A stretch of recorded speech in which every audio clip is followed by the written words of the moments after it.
Selamat pagi Indonesia.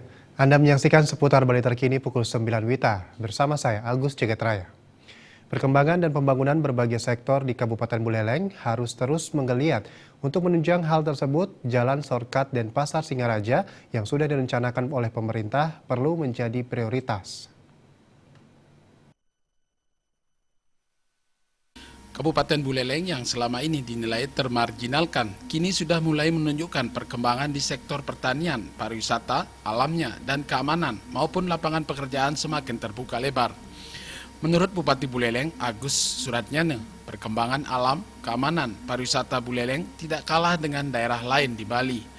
Hal yang sangat dibutuhkan untuk menunjang pesatnya perkembangan di Kabupaten Buleleng, pembangunan jalan shortcut penghubung antara Denpasar Singaraja diharapkan dilakukan tahun depan.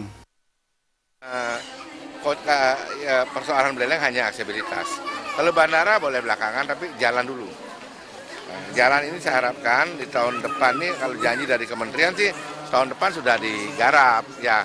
Tapi saya harus hati-hati juga karena sekarang kan banyak anggaran-anggaran yang kadang-kadang sudah turun dalam DAK dipotong lagi karena rasionalisasi.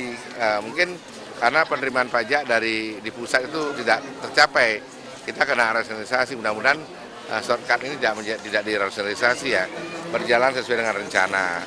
Harapan saya dalam 5 tahun ke depan jalan sudah selesai seluruhnya. Dari 10 titik shortcut yang direncanakan, setiap tahun kalau digarap 4, mungkin dalam 3-4 tahun sudah selesai, bisa dimanfaatkan. Dan mereka bukan hanya pada sisi memotong jarak aja. Kalau memotong jarak pasti, tapi yang terpenting memotong tikungan. Selama ini orang kan mabuk masalahnya, sehingga orang jarang mau ke Buleleng. Menurut Agus Suratnyane, keberadaan shortcut akan membuat Buleleng lebih maju. Banyak investor diprediksi tertarik menanamkan modalnya di Kabupaten Buleleng. Gus Ngurah, Bali TV. Pemirsa, demikian seputar Bali terkini kali ini. Nantikan informasi menarik kami lainnya dalam seputar Bali terkini 1 jam mendatang. Salam Indonesia.